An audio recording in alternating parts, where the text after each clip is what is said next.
Welcome in, everybody, to a special episode of ZB's Horsepower Talk. As always, I'm ZB, Zack Brown, and with me we have a special guest, a veteran sprint car 410 driver, Justin Henderson is with us today. Just finished off the World Finals in the 69K Kreitz Racing sprint car. So, Justin, welcome to the show. I appreciate you coming on.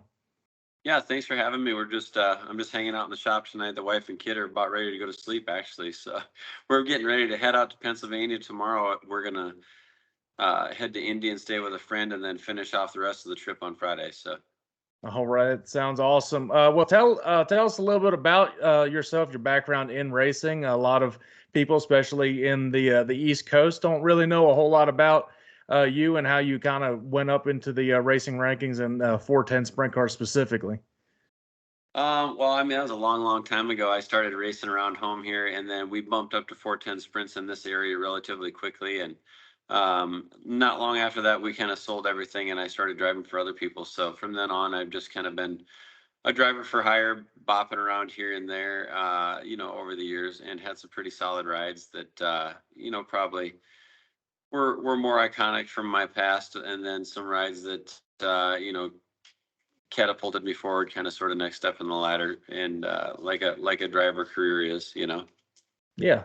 Well, tell me how the whole the hookup with Donnie and that whole race team happened. I know you helped fill in when Donnie got hurt a few years back, and now they brought you in here. So how did that all start off back then, and how they reach out to you, and then again at this time?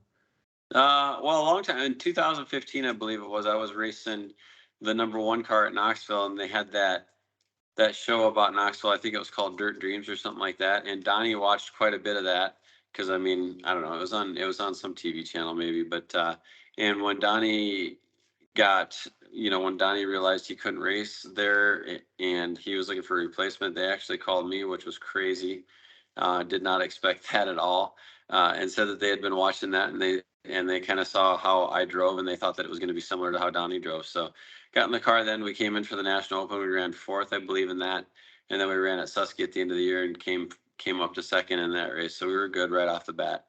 And then Lance started driving the car.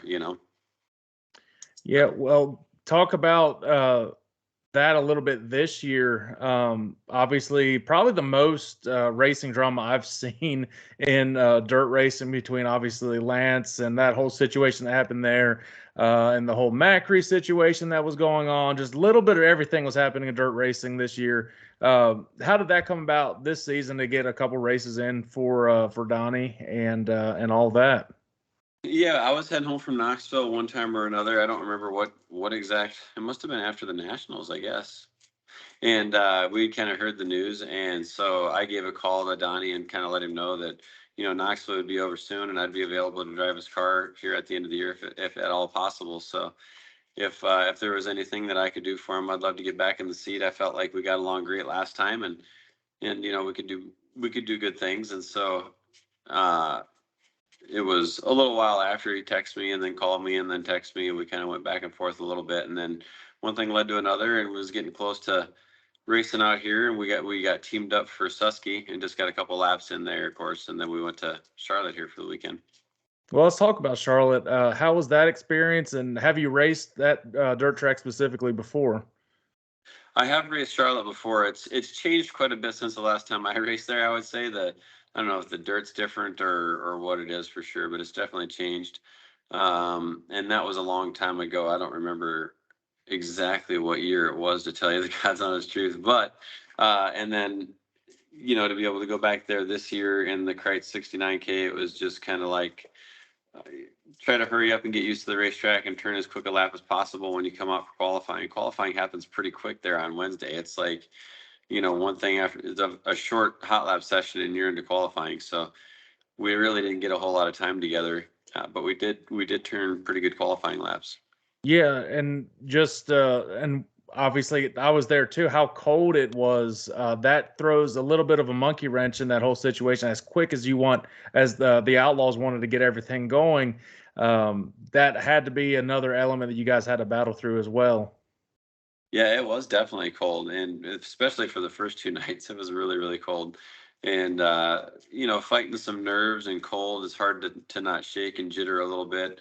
Other than that, I mean, the motors run really good when it's cold like that. The racetrack was probably kind of slicked off for the second one, so everybody was moving around the racetrack quite a bit. But it was an interesting qualifying session. The track definitely changed enough to make it even across the board. Now, Charlotte was very unique to how they did everything this year. They had 4 straight nights of everything, sprint cars and all of that.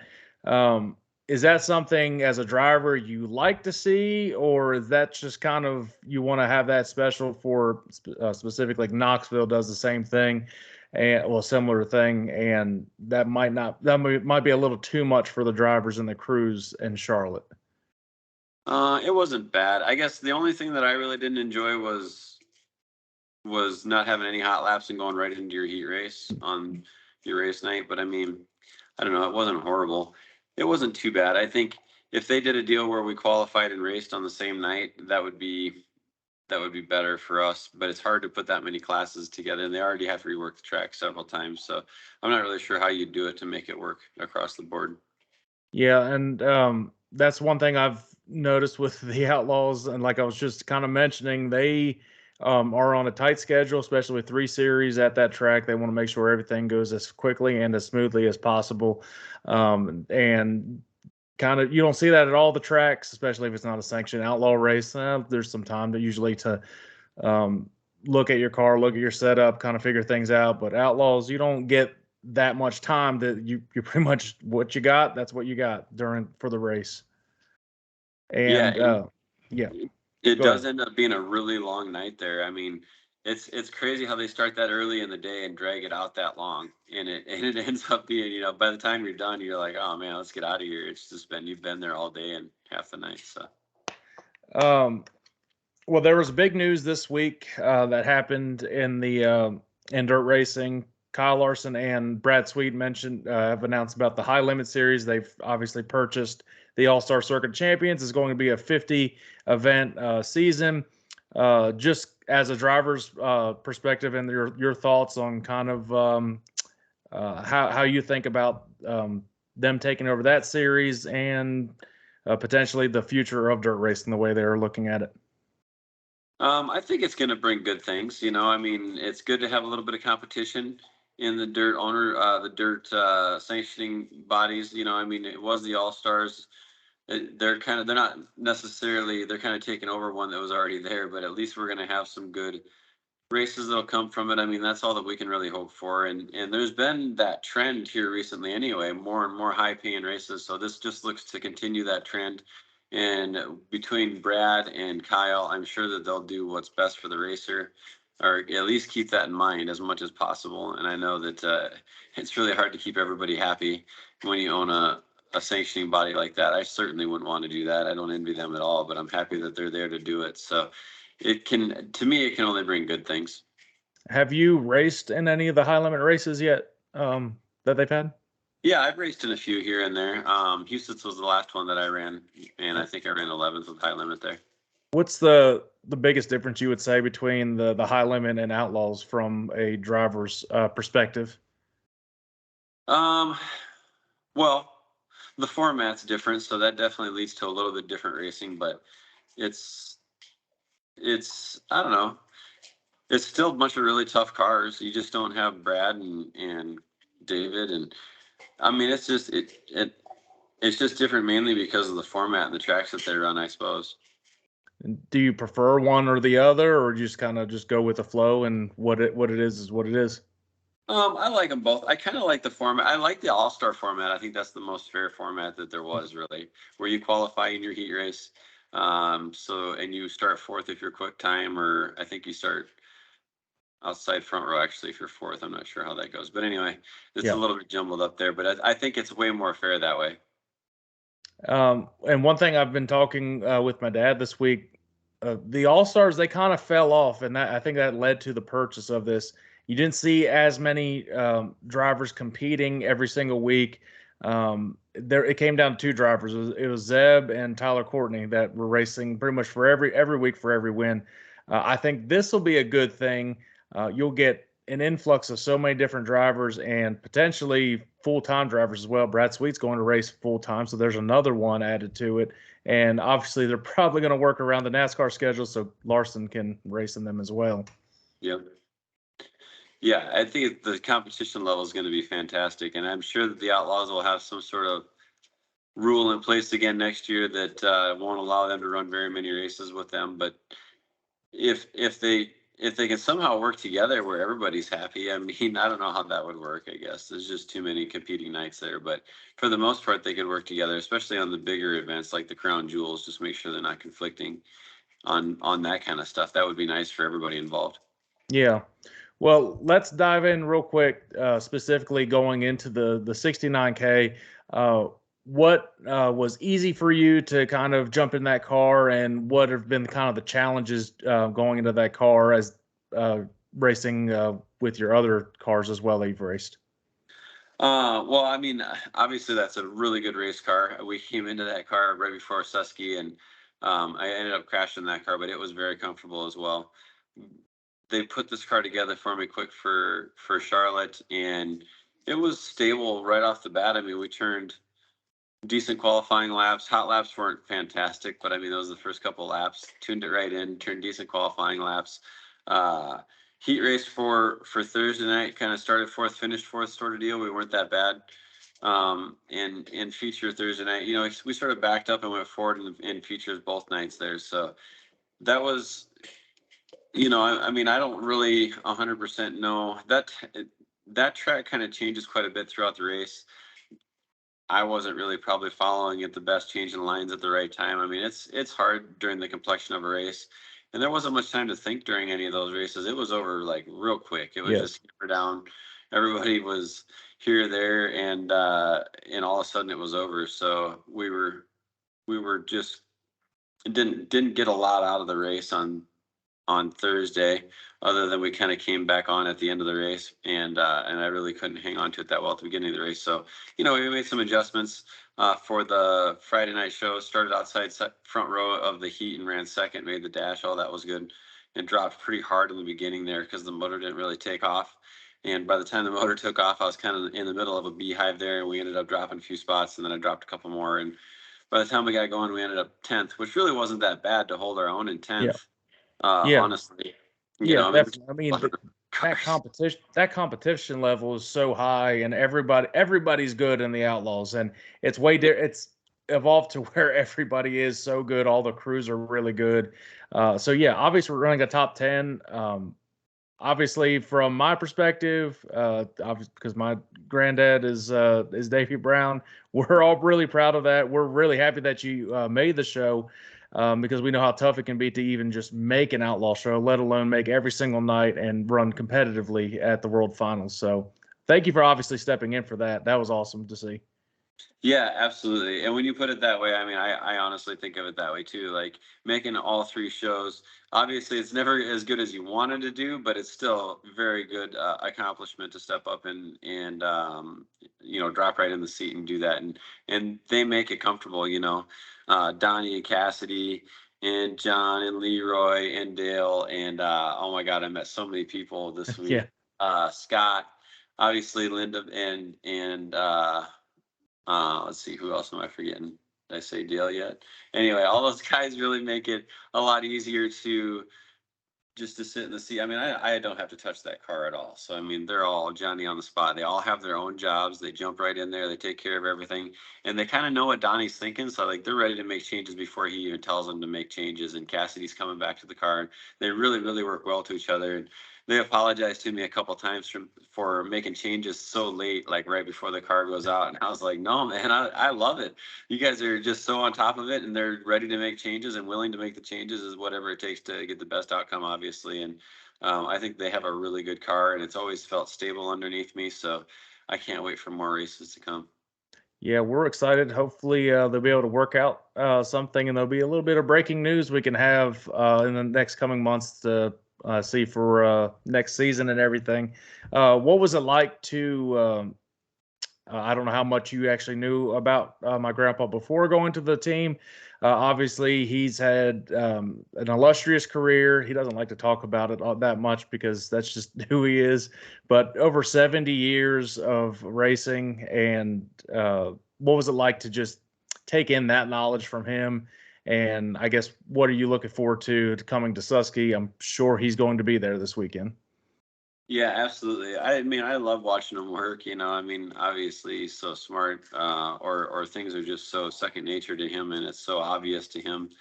I don't know. I don't know what it is. Obviously, him and Donnie are both extremely smart. I asked Donnie this weekend because, like, the way he looks at things seemed to come from, more of an engineering sort of background. And I was like, "Where'd you go to school, Donnie?" He's like, "High school," and I was like. Okay, so like everything that you learned on all these cars is just like trial and error, and he's like, "Yep, all trial and error." And I mean, it's just everything that they do is so common sense, but yet effective. And it seems to me like they know when to make the changes based on track times and track conditions, and it almost just goes in a timeline for them, and they know what's coming next. Like Cassidy knows what change Don's going to make. And she comes to him asking if he's ready to make that change yet or not, and he says yes or no. It's not like I mean, she knows exactly what's coming. That whole team just operates like a machine, so it's really nice. That's pretty cool. Yeah, and they've been together for quite a long time, especially Donnie and my grandfather. Long time. They've been together since the '80s, definitely. Yeah. And obviously, he's helped out with other teams along the way too. Is there any news that you've gotten, or anything that what your next season's going to hold? Are you, has Donnie said anything to you if you're going to be hopping in the 69K at all next year, or anything about that? We did talk about that a little bit. I didn't know for sure if I was going to bring anything out right away. I didn't know for sure what the news was going to be there, but we talked about putting together a schedule for next year, and as of right now, they're gonna stick with me for next year. So I'm pretty excited about that. Awesome, awesome. Well, obviously, like I said, we appreciate anybody that drives that car. That's the one thing that keeps my grandpa rolling, and he says every year, "Well, I don't know if I'm going to retire." He's been saying that for 30 years now. I So, I can imagine. Like, yeah, it's and amazing. he just enjoys it so much, and anybody that hops in the car, you're going to have a big fan base behind you. Obviously, Lance did a lot for the last almost decade in that car, and we obviously appreciate everything he's done. He's come on this show before, and I don't know anything behind the scenes. It's not my business to get behind the scenes stuff. All I know is that I appreciate what he did, and anybody that wants to hop in that car, that's awesome. So we definitely are grateful for that as a family perspective, and obviously seeing my grandpa still wrench the car, it's still awesome to see. It is. It is awesome. I mean, he comes bebopping into Susky that first week that I was back in it here, and it's like, honestly, those pits in Susky are a little bit treacherous anyway. There's rocks that Yes. are, misshapen, crevices through the ground, and I mean, Donnie got straight up taken out by a four-wheeler that first week, just dropped him, and I mean, I thought they killed him. He hit the ground so freaking hard, and to see, your grandpa bebop through the pits and like. It's pretty amazing at that age. It's absolutely amazing. And just to have the energy to be there the whole day at that age is amazing. The crazy thing is they still make him pay to get into these races. I'm like, y'all realize he's been paying for like 75 years now. Like, you can That probably is, cut him a little bit of a break, I would he think. should, But yeah, he should have a free pass for everywhere. That's true. I didn't think yeah, about it that way. yeah. Imagine Well, how many dollars he's given these racetracks over the years. well, I'd be surprised if he wasn't there this weekend. I know he's looking forward. He wanted to come down to Charlotte. He wasn't feeling up to it, which is very understandable. It's hard to travel at that age, but I know Long he was on weekend. the phone with Donnie and trying to figure out what he wanted to do with the car and all of that. So he's still very much involved, even if he's not there. Yeah, and that is a very long weekend. I mean, it was a long weekend for me, for sure. So I don't blame him one bit for not wanting to be there. And the way that or I shouldn't say not wanting to be there, but not going.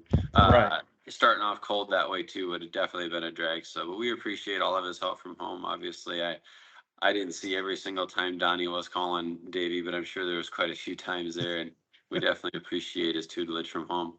Yeah. Well, listen, Justin, again, I appreciate you coming on this, talking to me for a little bit. Um, and I appreciate you hopping in the 69K. We look forward to seeing what you can do here this weekend at Susky and what you can do for next season as well. So we're all looking forward to it. So everybody, I hope you like this. Share it as much as you can. Get this guy's name out because he's going to have a big year next year. I'm seeing it coming right now. So like I said, Justin, I appreciate you coming on, and good luck this weekend and good luck next season. All right, Zach, I really appreciate you having me on too. And I'll definitely start looking for your podcast and watching it in the future. Unfortunately, I didn't know that it existed till I met you. So it's really cool that that you do that. And I need to go back through the archives and take a look at those. Yeah, it's a good way to escape from everything. So obviously, it's on YouTube and anywhere you can get a podcast. So obviously, if you're driving, you're more than welcome to pop it on Apple Podcasts or Spotify. I'm on all that stuff. So obviously, the interviews with my grandpa, Lance, Donnie, everybody that's been involved in this, we appreciate it. We're pretty much done with our first season. We'll have another week to wrap up everything with my dad, and we might have some other people on to finish it off. So yeah, special guests like you definitely helps it going, and just keep spreading the word to everybody that's watching this. So definitely very thankful for it. Right on, and thank you for giving me the opportunity to thank the Kreitz family and all the people involved, all the guys that work on the car, and all the sponsors involved in that car. And obviously, like, I don't know them all by heart just yet, which is kind of unprofessional on my part. I'm sorry, but everybody involved, we really appreciate the opportunity just to sit in the seat. So. Well, don't worry. I'll make sure the picture of this episode is going to be the most recent 69K, so that'll cover everybody's bases. So we'll be good. I appreciate that. Thank you. All right, Justin. Well, good luck with everything, and we'll see you in the near future. All right. Thanks, Zach.